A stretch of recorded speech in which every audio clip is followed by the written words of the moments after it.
Hey Slingers, thanks for tuning in to another week of the Wordslinger Podcast, and today I'm actually going to be chatting with a good friend of mine, a very smart man, so smart sometimes he makes me feel just a teensy bit inadequate, especially when it comes to Facebook ads and that sort of thing. So you're going to enjoy this interview with Jonny Andrews.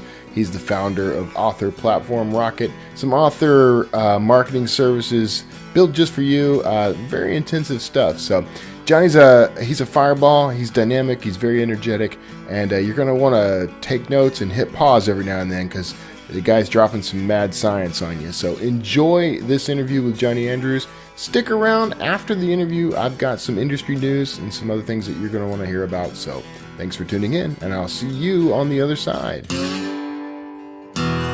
It's the Wordslinger Podcast, where story matters. Build your brand, write your book, redefine who you are. It's all about the story here. What's yours? Now, here's the guy who invented pants optional, Kevin Tomlinson, the Wordslinger. Wordslinger. Hey everybody, thanks for tuning in, sticking around past what was sure to be a lengthy intro, because they always are, man. But I'm glad you're here because I am talking to a very good friend of mine, somebody I connected with. Man, Jonny, it's been 2 or 3 years now, man, since you and I hooked up. You approached me about being on one of your original podcasts. That was a fateful moment, my friend. But I'm talking to Jonny Andrews. He's the founder of author platform Rocket, among other things. There's a podcast based on this thing. He is out there helping indie authors just blow up, just achieve the careers that they've dreamt of. So, Jonny, man, it's always a pleasure to have you on, man.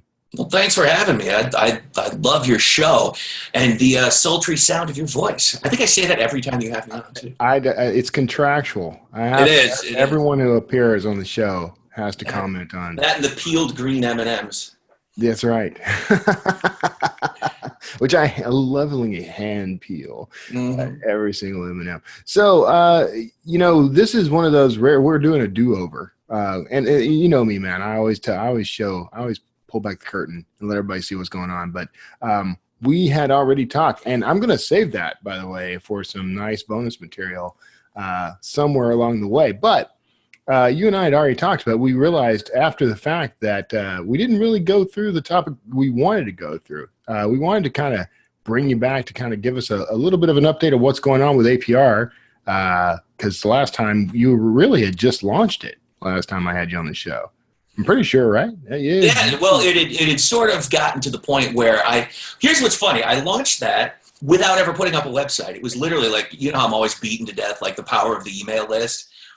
There it is right there. The only people that I was inviting to this program were people who were, authors who were subscribers right across the various ecosystems. And so it's one of those things that I like to call, testing the economic viability of an idea. And that's where, that's really where it was at the time. And yeah, no, it's definitely blossomed. I mean, tons of stuff is, like we were talking before, tons of stuff evolves every year, things have changed. There's tons of crazy stuff going around. But the one constant is that the vast majority of authors are still really struggling to put together like a coherent marketing strategy. And It's just getting noisier, and so the need for that is getting to be pretty ridiculous. Yeah, the thing about a marketing strategy that's really difficult for me, at least. I keep there's this growing list. We were talking before the show. I use all the Apple products, right? I use Apple Notes for notes instead of. I've transitioned from Evernote, everyone, and I also use the Reminders app. And I have a growing list of sort of author business reminders, a checklist of things that I probably should do, right? And every day I add like 5 new things to that list. It's so overwhelming. I'm never going to get to any of it. So my author strategy suffers. My marketing strategy suffers. And that's why I'm always interested in hearing what you have to say. Although I typically only understand about a third of what you say. So it happens. And sometimes I do too. I just make stuff up as I go, That's just the best way to rock things. But yeah, I figured, let's come on and kind of like figured the best way to sort of do this, where we could deliver the most value to the folks who are going to watch this and listen and tune in their various ways, is like kind of just go through pretty much like what's changed and just sort of really start there, because it's a different world than it was even, 18 months ago. Right. And, like, you have this a question I'm constantly asked, especially by like a lot of our agency level clients, is like, are bots a good idea? Like these Facebook chat bots? Right. Because the vast majority of what we do in terms of ad spend goes into Facebook. There's really three pillars of marketing that work for authors. And I mean, we'll totally talk about that thing, but this new thing, because email, a lot of folks see this over time, is that there's a decline if you're not constantly doing upkeep. That's why author platform market is called what it is because that is the groundwork foundation for every author, regardless fiction, nonfiction. Are you doing business, entrepreneur stuff, personal development? Are you writing vampire romance? Like science fiction, doesn't matter. It is the groundwork and the foundation of everything. And it will remain that way for quite some time. But now there's sort of this contender, this concept of the bot. And it's a very good question. It's like, can this help you? And the answer is absolutely, absolutely. But the problem is it's another learning curve. And yes, it totally works. It can work, but it's not a direct sale tool for the most part. Sometimes it is, like once you're into a conversation, but it's kind of like everything else social media. It is a content delivery tool. It is an engagement tool. It is a relationship building tool, and it's a touch point tool. So you can sell, yes, but you don't want to immediately. And so let's back up for just a second, man, because I want to make sure that people listening and watching understand what you mean by a bot, because you're talking about primarily like the Facebook Messenger bots. Yeah, the ManyChat kind of things out there. They're inexpensive. Yeah. It's an inexpensive software right now. Facebook, to my shock and surprise, gave it the green light, because typically that's the sort of thing that 5-10 years ago they would have shut that down in a heartbeat. Right. In fact, I think they did. A number of people in the internet marketing space years back had built these things, and Facebook was like, no, we're not doing it. But now they're kind of realizing that some automation needs to happen with that in order to be able to engage. And there's there's tons of it. And I'm not going to make the show all about bots, because I'm still embracing the learning curve. I'm in the middle of a master class with an old mentor of mine that, I reconnected with them. I'm like, dude, let's go on this. And so, it's something that I'm going to be testing out. And so you'll definitely hear about it. I'll put it on the show, and that kind of thing. To me, that just seems like it seems like the same thing as list building, though. It seems like you've got the exact same struggle, right, the exact same challenge. And then now, without any of the ownership, that's the big. Without any of the ownership, which is the thing that bugged me, which is why I haven't gone all in on mini. Right. It's it is another communication channel that you can potentially use to reach your audience, but without the ownership. Same thing like where you're going to build that follow button, people clicking on Amazon. You can never really reach out to those people. There's zero ownership of that list, but it can be a helpful thing. If you're launching enough books, you have a big enough following, it can definitely make an impact, because Amazon's going to send those people an email saying, hey, but they're sending on your behalf. You know what I mean? So that's part of the problem. And so then there's really two more things that have kind of come into the sphere. And like I said, I wanted to start with bots because I know the least about it. I figured get that out of the way. Yeah. Just flush that out right away. So bots potentially, but I'll be back with more info on that. But then we have another one, the rise of AMS, and you and I, you introduced me to Brian Meeks, and right. I mean, straight up, the dude pretty much wrote what I would consider to be one of the best books on that subject.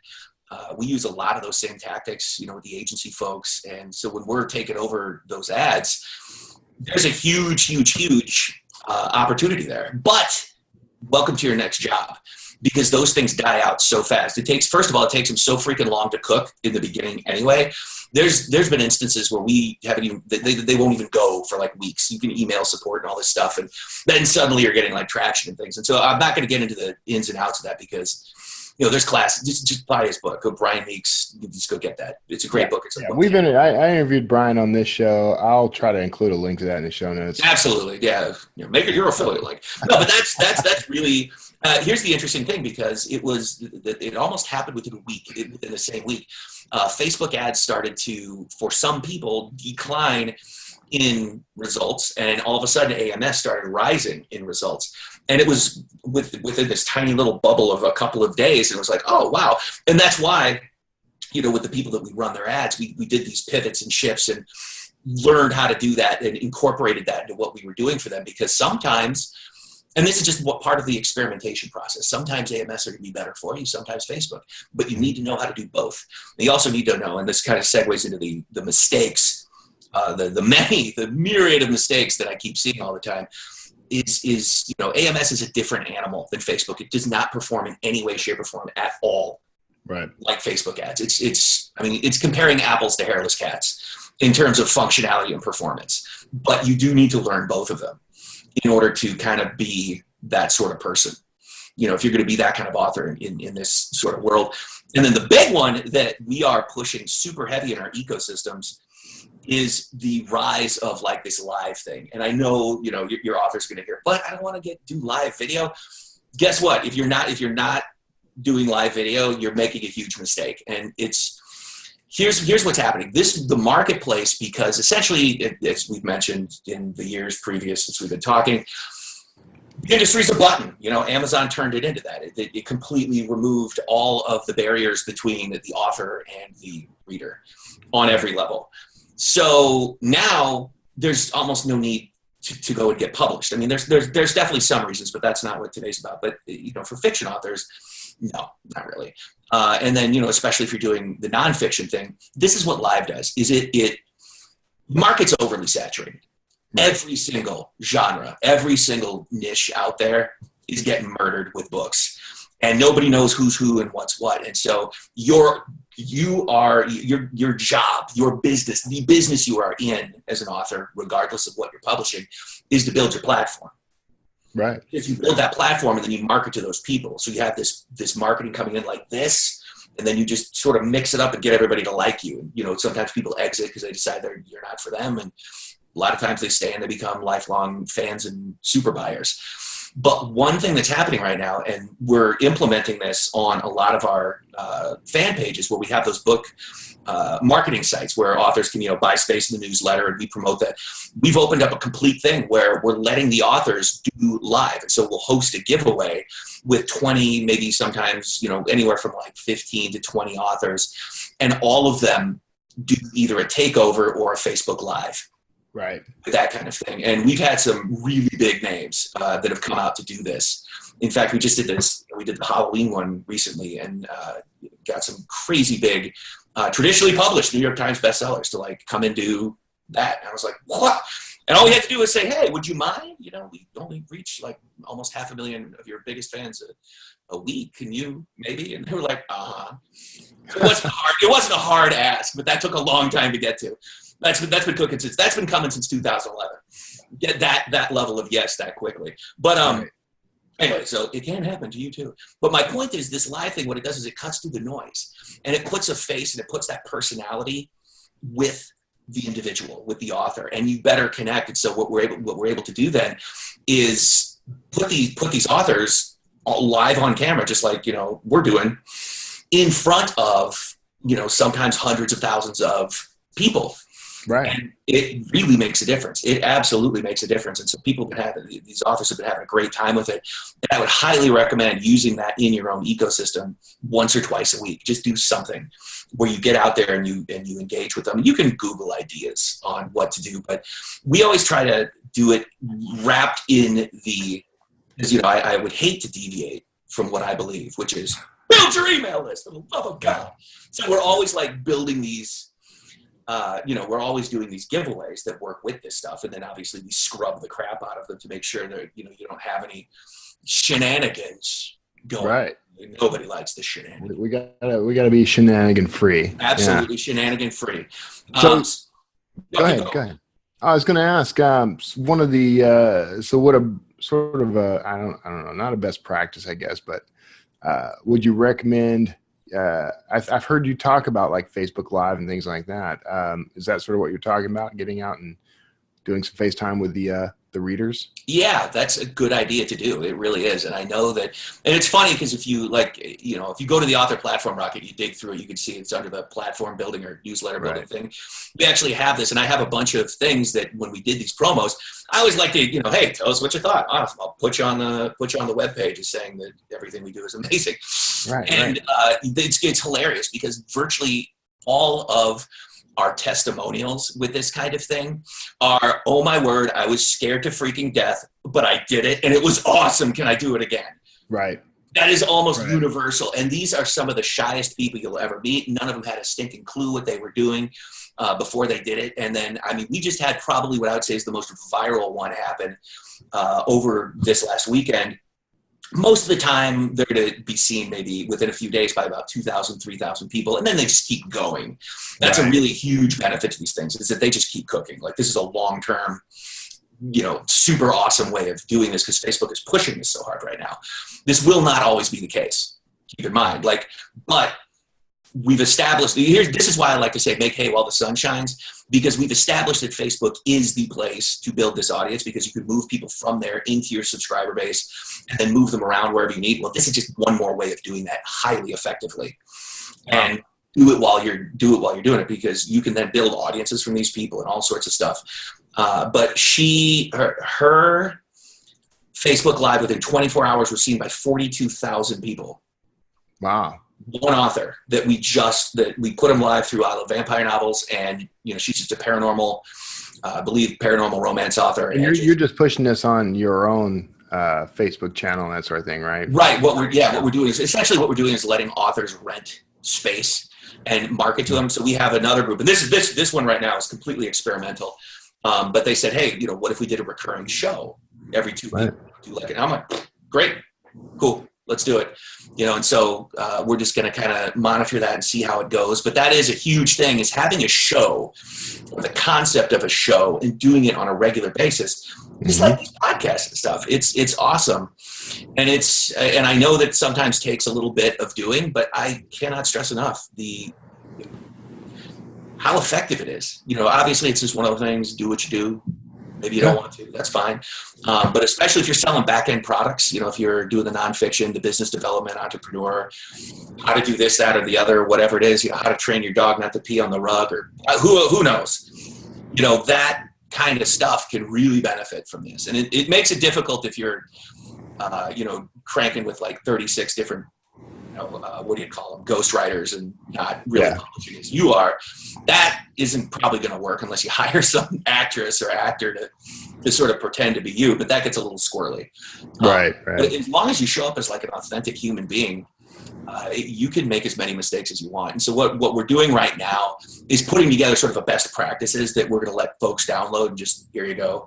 I'm also doing a book on this. Can you believe it? Oh, wow. Finally. I know. The guy who sells so many books is finally putting it out. Actually, it's funny because since 2008, I think I put out over 300 books, but I don't have any of them under my name. But now this might be the first authentic Jonny Andrews, holy crap, the dude did a book. It's just been so ironic that I'm the guy that does these things, but never did that. So. Yeah. No, and I think that's the right choice, Jonny.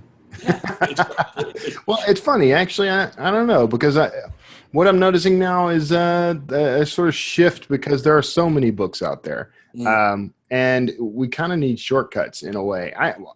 I'm just speaking from personal experience. I have a stack of books that I still need to chew through and learn new concepts, some of which have become out of date and obsolete in the time it's taken me to get to them. So it's almost, I don't know, I'm out combing YouTube and that sort of thing now. So that's exactly right. And there's a lot of places for books. Let me give you sort of a quick kind of example, because what's been happening since we sort of opened up the nonfiction wing of Author Platform Rocket is I've gotten probably almost daily a bunch of email from people going, hey, is this, are we right for this, or whatever it is. And I can this actually segues into what I wanted to talk about a lot of the mistakes that I see being made pretty consistently still out there. in spite of the volume of information that we've been publishing. It's tons of stuff. And that's not knowing the business that you're in, and like, especially how to use the book within that ecosystem. Like when it comes to a fiction author, you know, it's write, publish, repeat. I mean, there's a book, read that book, make that your business model. Done. Right.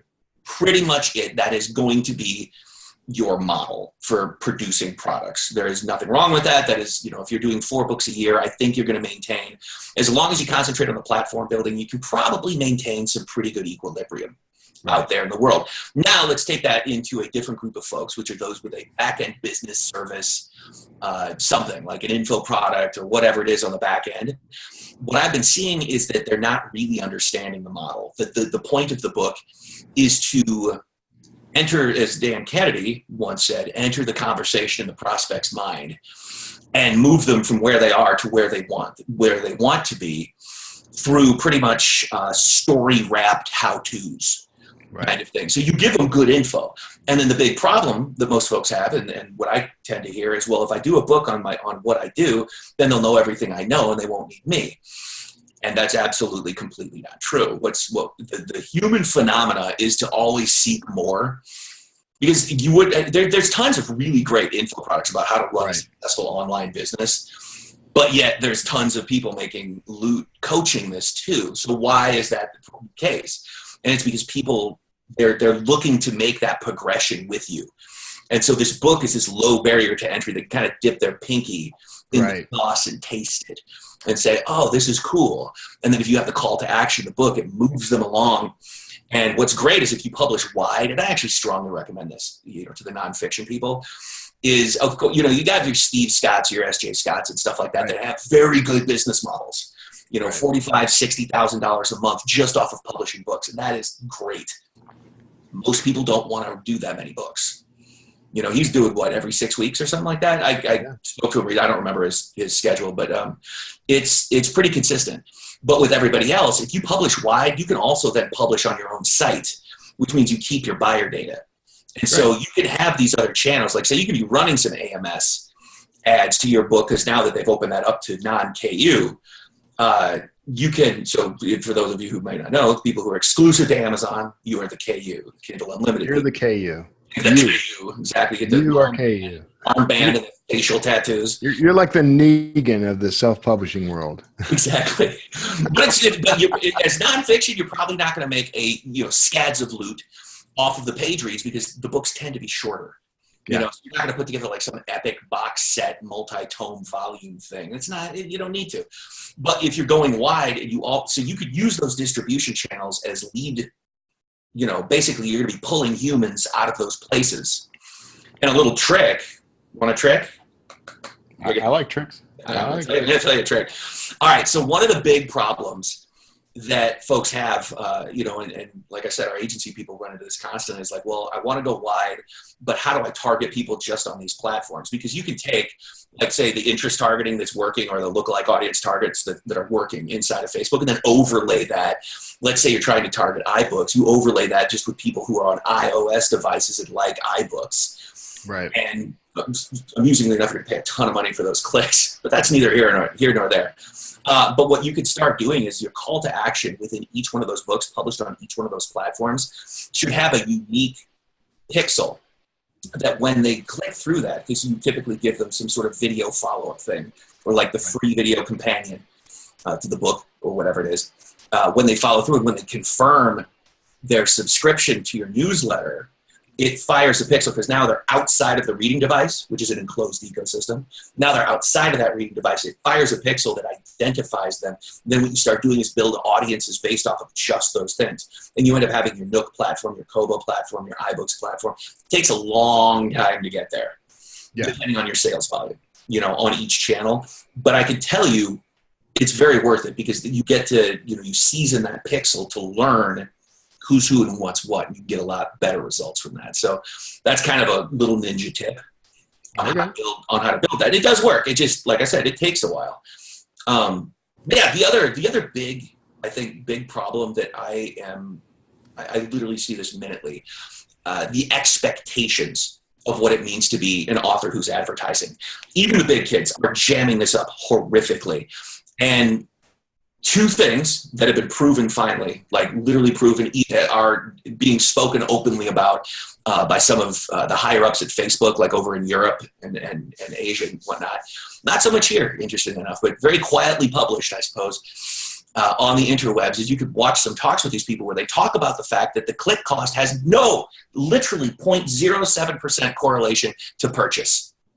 And so all of these authors are like, why are my clicks so expensive? I'm like, well, let's look at a 7-day ROI and a 30-day ROI. Look at that. You're making a 5-to-1 return on your investment. Right. If you had 10-cent clicks, you wouldn't be making nearly enough.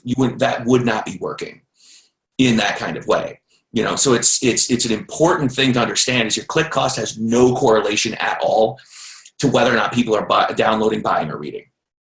And it's a really, really brutal sort of reality. It's the same thing with AMS too. People are trying to look at these click costs. They're bidding really low to try to keep them cheap. A case in point, we have actually a couple of different authors who, we have some who are naturally getting cheap clicks. They have highly engaged audiences, and that does help. That's another reason to do Facebook Live, is it could reduce the cost of your advertising and increase the relevance of it. But the other reason is, some of these folks, they're doing fine. It's like 2.5, 3 times return on investment to ad spend. But we have some others who are doing 45 and even some at 60 cents a click, but they just hit the USA Today multiple times. So, their earnings are off the charts, but their clicks are high. But who cares? It's a vanity metric. It literally has no basis in any sort of financial reality whatsoever. So that's a huge one to be aware of, is that, yes, if you can get cheap costs and still get that outcome, that's great. But 99% of the time, that is not going to happen. Right. So a lot of authors are going to say, okay, well, and here's what really stinks, is because obviously Amazon hasn't opened up any sort of pixel fire, so you can't just bid for outcomes. Although I do have a trick for that too. We'll get to that. I do. We're testing it right now with some of our business owners. That's what I like about you, Jonny. You got tricks for everything, man. Mm-hmm. Well, it's similar to what I mentioned before. I call it pass-through cooking, and some of our folks are spending upwards of $1,000 a day just in Facebook. We're building sort of a situation where we're able to bid on the outcomes that are going to be happening throughout a series. And so as those pixels get fired, what we're going to be able to do is point the traffic at book 1, but optimize the conversion element for the end of book like 10 or something like that. It ends up being sort of this spear that we literally can drive directly through someone's entire series. And the problem with it is, you lose 30% to a double opt-in process anyway. So you're looking at like only 50% of your data is going to be accurate, but that's going to be the most vital 50% you're ever going to see. And then you look at the series as a whole, and you're like, what's my ROI? So even though it's going to tell you that maybe your customer acquisition cost is like $10, right? They're buying 10 books or they're reading through 10 books. You're already earning profit. And that's only a reflection of probably less than 50% of the people who are doing it. So, I'd spend that money all day. Like if you're going to spend $10 and get 30 in return. Yeah. That makes sense. I'm glad you brought up money though. Cause this is not, it's not. Do I owe you some? I totally. At this, dude, I think you owe me like a third of your business. Honestly, I'm just probably. saying. I think so. But at this point, okay, it's not an inexpensive way to attract new readers. There's a pretty significant investment, and I think that's going to be a problem for a lot of the will-be authors. So this isn't necessarily the solution for the startup career, right? Not what I just spent the past like 3-4 minutes talking about. No, you're right. First of all, that's a marketing technique that's probably way more advanced even for a lot of the people, because the only reason I say that is because this is all I do all day. Is like, I should also point out that the stuff you're talking about, this is part of the stuff that you will do for the authors. Right. This is the stuff that we do for our agency clients, things like that. Right. Yeah. If we pay in. If you pay me enough money, like we'll do that. No, man, I'm tempted. Yeah. No, that's what I'm saying. Is that we developed that program because there was such a need for it, and so many people are coming to it. But it's not something for a startup author. a startup author, especially in nonfiction, we have what I like to call the ecosystem audit package, because their biggest problem is they don't know what they're doing. They don't know who their audience is. And this is universal. This is people that have been in business for years. Like right now I'm working with literally an old friend of mine. I've known him since like 2006. Right. And, he's a phenomenal branding expert. The guy's just amazing. And he was literally, his book was marketing to two diametrically opposed humans. I'm like, okay, we have to figure out what is the end goal of this whole thing that you're doing. And it was to sell this, he had a much more expensive package at the end. And I'm like, okay, well, we have to then, who's going to buy that? Somebody that's in a job working on, trying to figure out how to become an entrepreneur, or are we talking to the entrepreneurs who are, get to that point in their business where they need to make a pivot because the pain and suffering is happening, and that's probably going to be a way more qualified individual. So when he creates his book, that's what he's doing. So I gave him the template that we use with these folks, which is a very systematic, like, who are you? Who do you serve? What are the problems? You lay it out. And then there's like 5 steps that you literally just talk this thing into being. And then which point we typically recommend throw it at our editor because he's used to those shenanigans. Right. And so they'll rip through that, make it pretty. Next thing you know, there's your book, with probably 2 or 3 back and forths. No big deal. Right.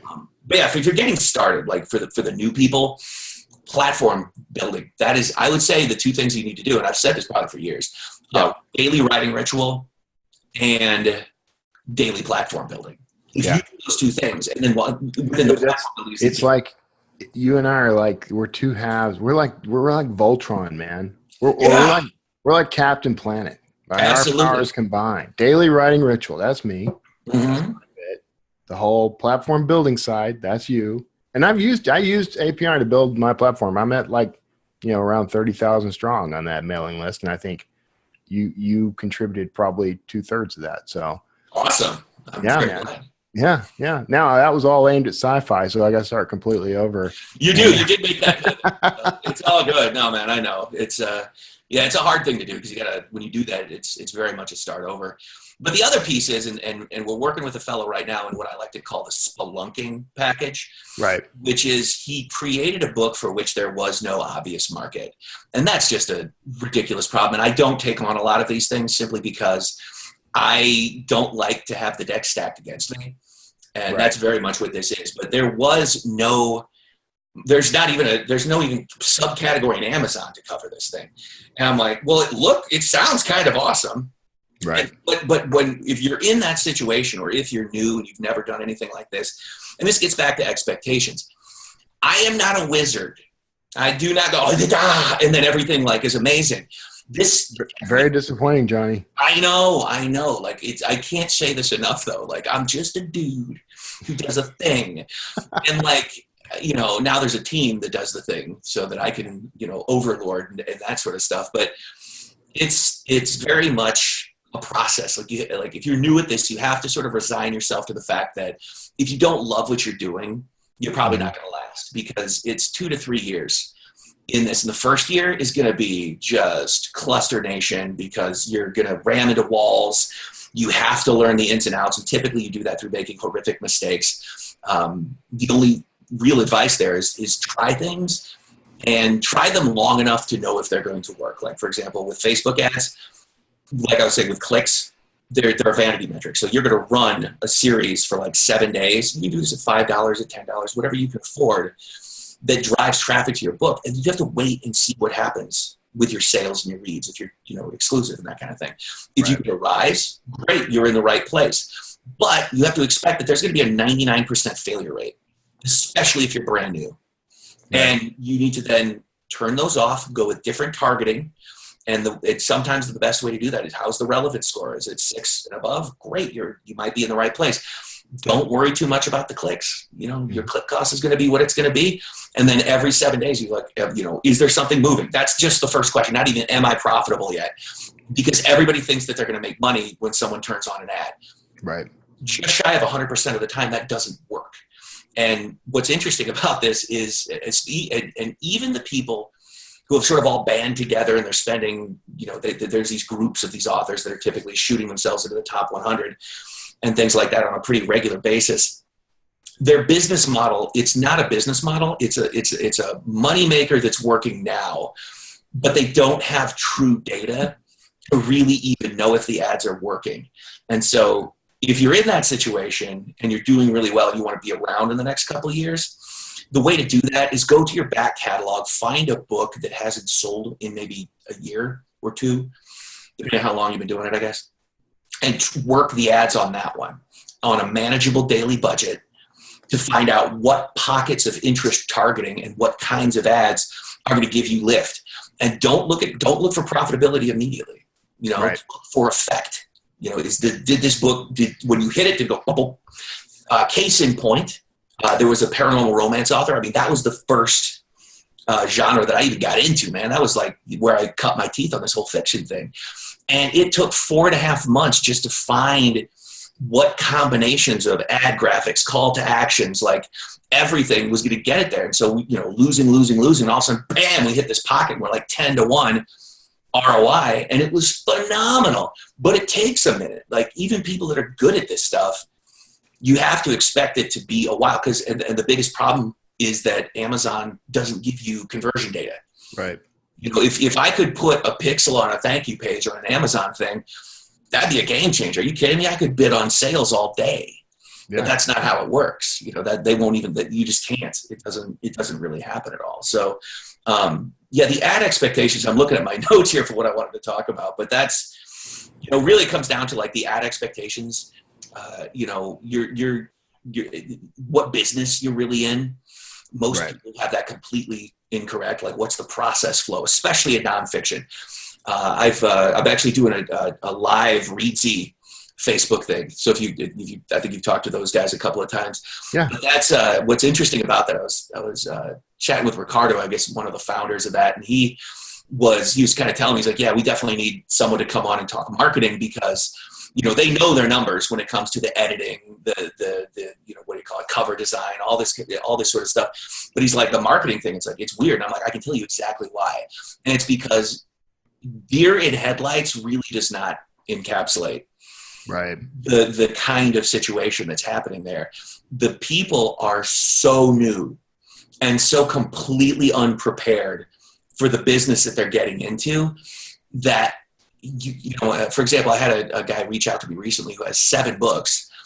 It seems they're mostly well-reviewed. It's hard to say. You're going to have to bounce them off an editor and see what he thinks of them. But they need a complete facelift. Like there is no way these things are going to sell. Yeah. Ever. Like they look awful. It's just terrible. Overhaul needs a complete facelift, a complete ecosystem revamp.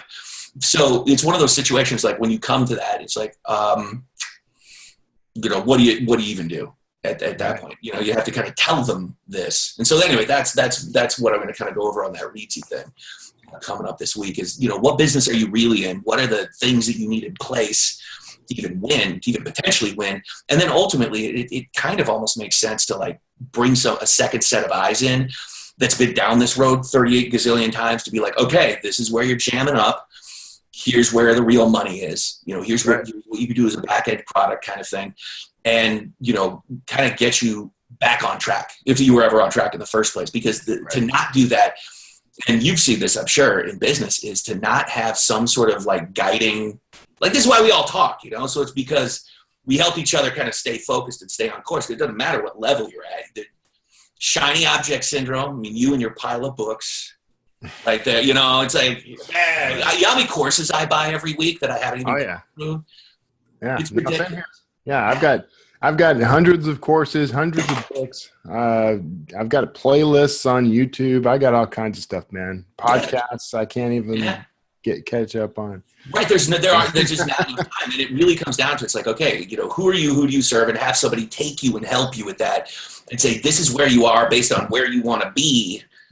Let's map what that process looks like. Right. And that's really kind of the ultimate, I guess message kind of thing is it doesn't have to be like my team or me or anybody like that, but get someone that actually knows what they're doing to help with that, or you could lose years.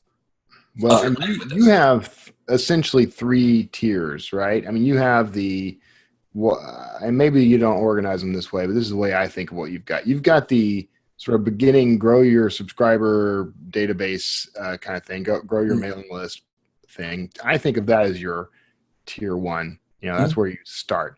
You have your newsletter promotions. I think of that as tier two. You know, that's you've already established a mailing list, and now you want to get onto other people's mailing lists. That's the way I think of it. And then you've got your whole done for you services, which is that's the big one. That's when you've already built your platform. You've already got some income rolling in. You can afford to throw $2,000 to $3,000 a month at this. That seems like your top tier to me. Am I getting this right? Somewhat. I mean, yeah, because like, for example, the newsletter promotions, anybody could do that at any level. All you need is a good book that's well reviewed, that you're willing to either run for free or to discount, you know, that's in a genre we service.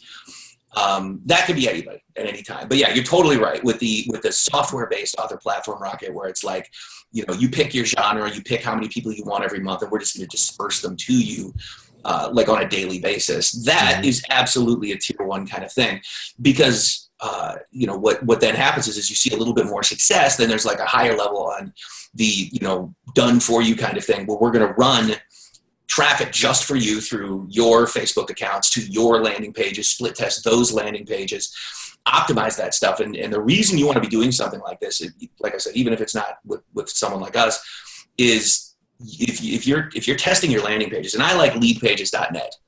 That's just what we do. We usually insist on that or something similar, that the author should have something like that can be tested, because we've taken these pages from as little as 9% up to 60% in conversion. Right. So if you think about what your cost per lead is on something like that, and once again, this is not an overnight process. It takes several months to do that. And so somebody that needs to be making $500,000 by next Thursday, it's probably not going to be a good candidate for that program, because that's more of a slow cooker. Same thing with the agency thing. You know, if you come in and you have data that we can use, boom. I mean, we've had lots of times where we've been able to jump right in and you know, get to where you are almost, you know, within a couple of weeks, and then boom, start doing experiments and getting a little bit better, and then massaging the back catalog and all that kind of stuff. So yeah, that's definitely, you know, the highest thing, where if you bring on our team with the private thread, your project manager and all, you know, you have your ads manager, your project manager, you know, there's,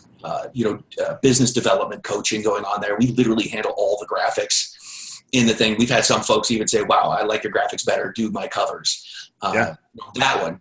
We, every now and then, if you have really good books but look like hammered crap, no offense, but that's, a lot of people are like that. I call it it's like a facelift program. Right. So we've done that a couple of times. The outcome is now he's running ads. We overhauled, I think, 32 of his books, blurbs, covers, all of that kind of stuff, just to begin to make them marketable. And that did his site for him. And now he's selling more than in the past 90 days than he has ever at any point in his life. And he's been publishing, I want to say, for over 20 years. Like, the guy is just going crazy with this stuff. But it was because it was so visually repellent on every level that it's just, people were like, they didn't know what to think of it. And I'm like, that's a hard conversation to have.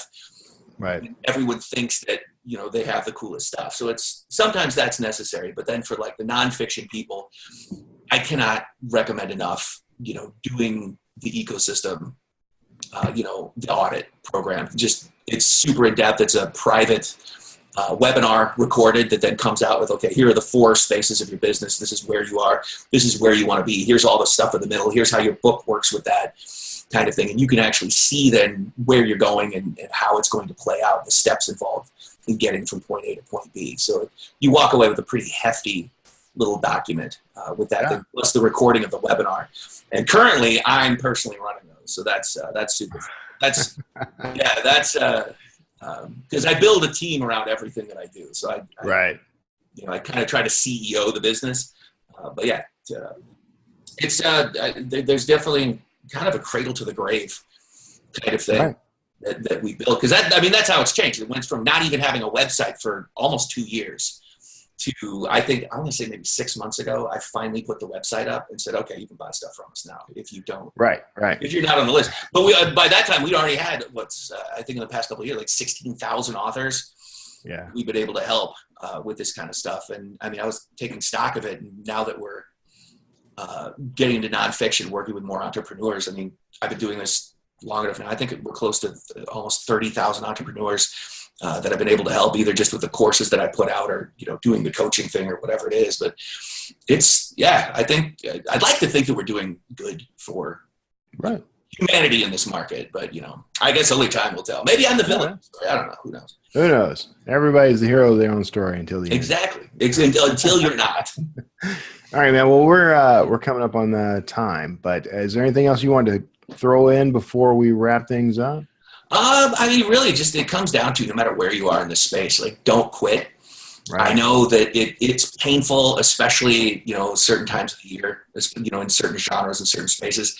But as long as you put one foot in front of the other, and as long as you have a coherent plan, and as long as you're doing writing ritual, daily marketing ritual, there's definitely going to be a light at the end of the tunnel. Right. Yeah. I like that message, because you don't want to. The problem is we get discouraged, and it's easy to get discouraged, honestly, when you got guys like what's his name? Gosh, I'm going to forget the Joe Nesbo and his books. His one of his books, The Snowman, is being made into a film. The lead character is named Harry Hole, man, and that I'm sitting here like, that dude's got a movie deal. Right. It depresses me. Yeah, that happens a lot, and people are celebrating, like, the first month they've ever made $300. I was watching that in one of those chat groups in Facebook the other day, and I was like, this is cool, Yeah. It's literally just about putting that one foot in front of the other. And what sucks is, I sometimes get emails from people, who were going to buy a newsletter ad or something like that, and they're like, you know what, I can't do it anymore. I decided to stop writing. I'm like, why? But the other day I had a really wonderful talk with a nice young lady, and I really tried to power home the message. I'm like, your books look amazing. You have like hundreds of people reviewing these things that are just absolutely excited about everything that you're doing. I'm like, this is the groundwork of a spectacular career. You just have to keep going. And she had some very unfortunate medical, it happens a lot of times, very unfortunately timed medical things that had put her back 2 years, so she felt that punch right in the gut. And I'm like, just get back on the horse as soon as you're able and keep doing it, because there's people here who really like what you're doing. And yeah, exactly. Don't stop. That's it. Well, all right, man, where can people find you online? Well, check it out at authorplatformrocket.com and click around. There's a podcast there for you. I like to put out, whatever you need to know. You can also email agency@authorplatformrocket.com if you have questions. We have a pretty epic staff that I've been training for quite a while now that handles all this stuff. So, and just sometimes, it might even be me. You never know. I like hanging out in the support department and seeing that stuff going on, so I can look for new products to sell you. Right, exactly. There you go. All right, man. Well, hey, I appreciate you stopping in yet again. I think this is actually maybe the fourth time you and I have had a conversation that was Wordslinger related. I think if you've been on 2 episodes, we've recorded 4 times. That is true. I think you have a point there, and we'll use that other one as a bonus round. That's right. Bonus round. All right, man. Well, thanks a lot, everybody. Thank you for sticking around. I hope you enjoyed this interview with Jonny. I know I always do. All 4 times now. And if right now you're probably hearing the groovy theme music, you may dance in place at will. Stick around for some housekeeping and news and updates, that sort of thing, just after the break. And we'll see you all next time. Thanks again, Jonny. Thank you. Hey, thanks for sticking around. I hope you enjoyed that interview with Jonny Andrews. The guy, he can talk about this stuff forever. Some of it goes over my head, I will admit. So don't be ashamed if you have to go back, rewatch this, re-listen to it. Do it as many times as you need to. Just get the information. This is good stuff. And be sure to reach out to Jonny. He's always helpful. He's always willing to lend a helping hand. So thanks for tuning in for that. And now, let's jump into some industry news, some things that you're going to want to know about and hear about on the indie publishing and just the publishing landscape in general. Some interesting stuff. Now, I'm a bit biased about this first story, I will admit, but Draft to Digital, we are thrilled to announce our new author pages and book tabs. Now, these are very cool. At the beginning of 2018, we announced that we were going to start focusing on things books to read related. Bookstoread.com is kind of our sister site. This is where we're going to drop a whole bunch of cool tools that help authors specifically with discoverability. That's what this is really about. So our first step towards this year, we've just released our D2D author pages and D2D book tabs. Now, author pages are something very cool. You can basically think of these as sort of your web presence online. If you don't already have your own author website, this is a way for you to have a web presence that's completely under your control. You can do what you like with it. It is customizable to a degree. There's some set parameters here, but you can do things like set up your mailing list, so people can register to get on your mailing list. You can actually set up all your social media profiles, we'll say. Stumbled over that a little bit. Now we're going to be adding stuff to that as we go. You'll have an author bio pic. You have an author bio itself.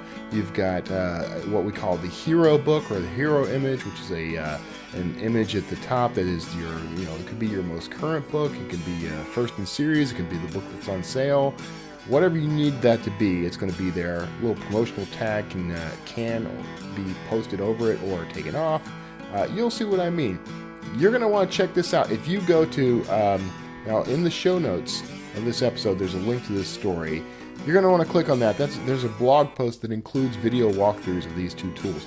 Book tabs, by the way, are basically a book product page, kind of like what you would see on Amazon or elsewhere. But what we've done is set it up so that you can change the book's description on this page, and you can actually send people to everywhere this book is sold online using our very cool, very special universal book links. It's all built right into that page. So all you have to do is create a universal book link, and you get a book tab.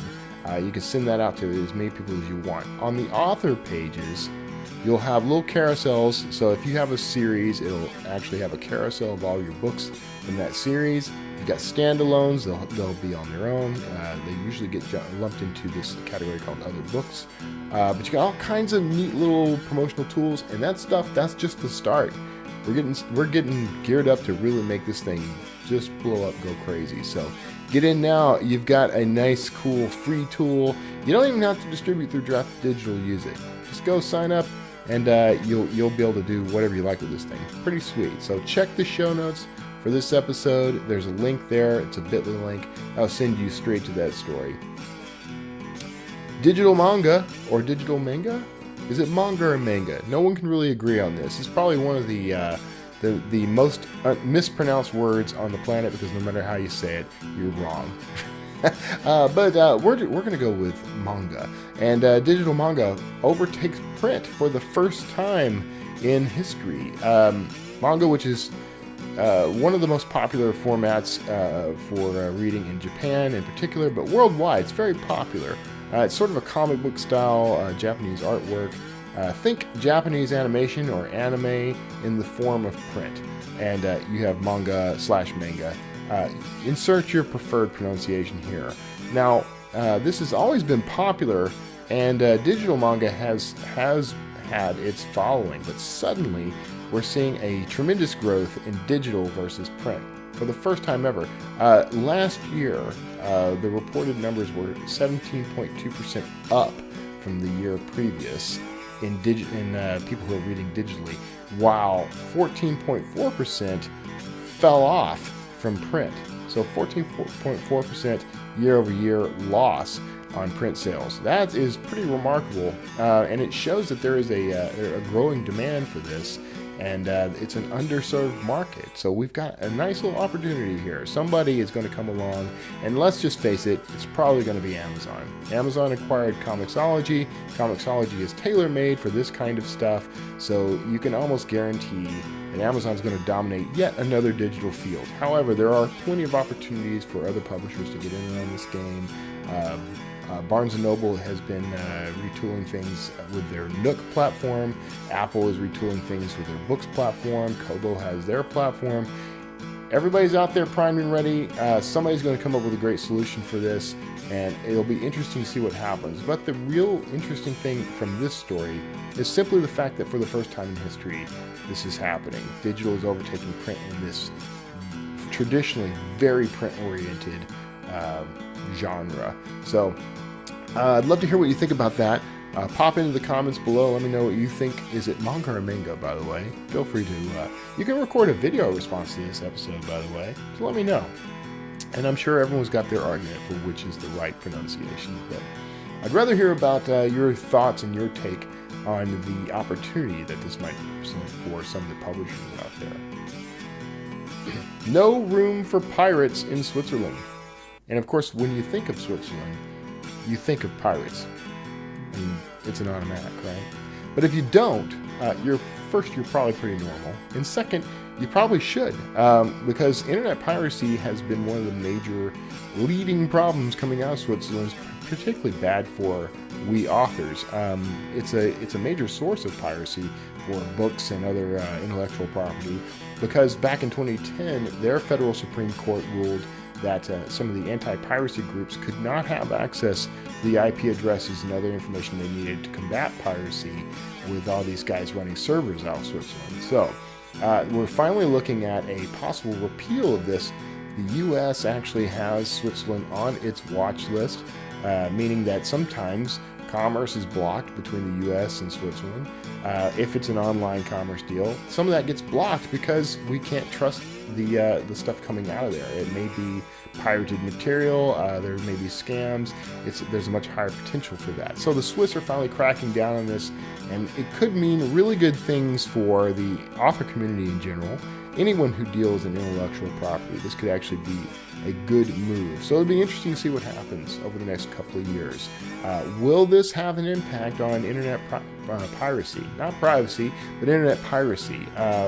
Who knows? We'll have to wait and see. But let me know what you think of that in the comments below, and I appreciate all those comments. So now we're going to go ahead and wrap up. I'm so glad that you tuned in for this episode of the Wordslinger Podcast. I appreciate all that you do. Showing up is half the battle. Knowing is also half the battle. But since I am not G.I. Joe, showing up is all the battle we need. Now, I want to mention, of course, that you can support this show in a couple of ways, 2 or 3 ways. One of those is to subscribe. If you'll hit the subscribe button, and it should be down below. And then up above, you'll see the little notification icon shaped like a bell. Do those 2 things, and every time I post a new Wordslinger Podcast episode, you'll be alerted. And it's as simple as that. And then you can also help me out by sharing this with people you know. Hit the little share buttons down below for Facebook, Twitter, etc., etc. Push it out there. Let people know that you like this show. Let people know that there is interesting content and useful content here.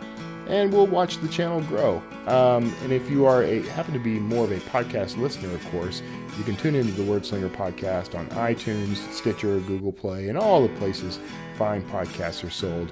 So go check that out. And as always, leave me reviews, rate and rank the show. That always helps people discover the show. This show is sponsored in part by Draft Digital, of course. I am the director of marketing for Draft Digital. I'm a little bit biased, but even before I ever worked with these guys, I was a big fanboy of D2D, and you will be too if you give them a try. You do not have to distribute through Draft Digital in order to use their free tools, but D2D can help you convert, publish, and distribute your books worldwide with support the whole way, and we mean that. So go check out Draft Digital. You can help me out by going to draftdigital.com/wordslinger, and then I get a little kickback when you sign up. So appreciate that. And as always, you can check out Wordslinger Press. If you go to wordslingerpodcast.com, there'll be a little icon in the right-hand side of the screen. It's like a couple of covers right now. It says Wordslinger Press, and I click on that. There's a couple of books there available for you at a dramatically reduced price than you'll find them elsewhere.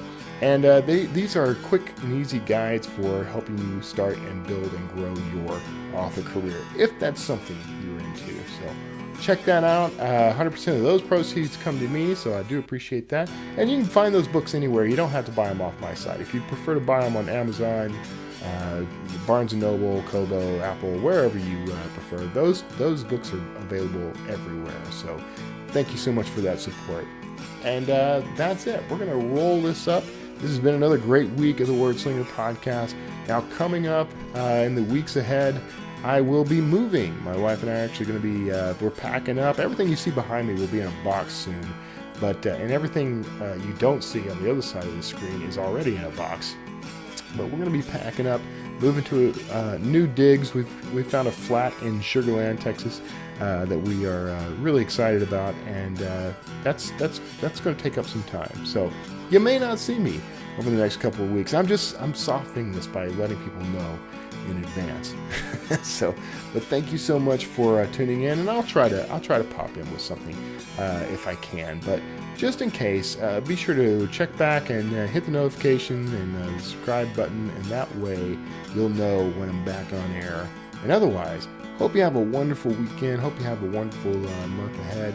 God bless each of you, and I'll see you all next time.